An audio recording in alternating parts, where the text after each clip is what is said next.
ابھی ایسے housing societies ہیں تو وہ پلاٹ دے دیتی ہیں, وہاں پہ بعد میں ڈیولپمنٹ کا کام شروع ہوتا ہے تو ایک ساتھ لیتی رہتی ہیں.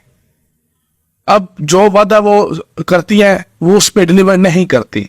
اب جس نے لیا ہوا ہے اس کے لیے وہ سودا حلال تھا, اب اس کی گرپ نہیں تھی اس پہ, یعنی اس نے بولا کہ فلاں جگہ پہ پلاٹ ہوگا تو میں دوں گا اتنے ٹائم کے بعد. اب اس نے وعدہ پورا نہیں کیا تو لینے والے پہ کوئی جرم عائد ہوتا ہے؟ نہیں, اس پہ عائد نہیں ہوتا, لیکن اس کو ایک حق حاصل ہوتا ہے. اسے ایک حق حاصل ہوتا ہے کہ وہ اس کا ریورسل کر سکتا ہے, واپس کر سکتا ہے. وہ واپس اس لیے کر سکتا ہے کہ اس کے ساتھ جو وعدہ کیا گیا اس وعدے کو اگر کوئی ایک شخص پورا نہیں کرے تو دوسرا بھی اس سے پیچھے ہٹ سکتا ہے, وہ اس چیز کو ریورس کر سکتا ہے, پورا حق رکھتا ہے.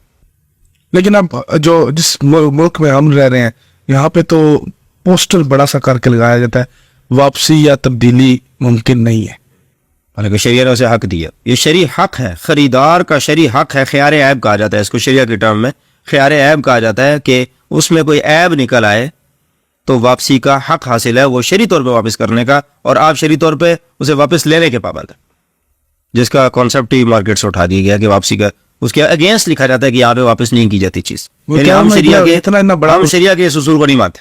حق ہے نا یہ تو, دیکھیں یہ تو حق ہے, خریدار کا حق ہے, ہم اسے حق سلب کر رہے ہیں. جیسے بیٹی کا حق ہے وراثت میں, ہم کہتے ہیں ہم نہیں دیتے, ہمارے یہاں نہیں دیے جاتے, تو ہم نے حق سلب کر لیا اس کا نا, معاشرے نے مل کے اس کا حق تلف کر لیا. ایسے ہی خریدار کا ایک حق ہے, شریعہ نے اس کو حق دیا, ہم نے اس سے حق چھین لیا کہ ہم نہیں دیتے, ہم نے لکھ کے لگا دیا کہ آپ کا یہ حق یہاں پہ ادا نہیں کیا جائے. اگر اسی طرز میں دوسرے ممالک کو دیکھوں, یورپ کو دیکھوں یا کسی بھی اور غیر مذہب ملک کو دیکھوں تو وہ اس چیز میں ہم سے بہت آگے ہے. خریدا ہوا مال واپس لیں گے اور مسکراتے چہرے سے لیں گے.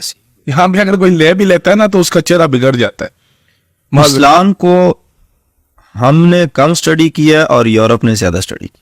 ان کی ترقی بھی دیکھ لیں اور ہماری بھی دیکھ لیں. ایسے ہی انہوں نے یہ دیکھا کہ مسلمان ہسٹری میں ایک وقت تھا کہ مسلمانوں میں کوئی ضرورت مند نہیں تھا.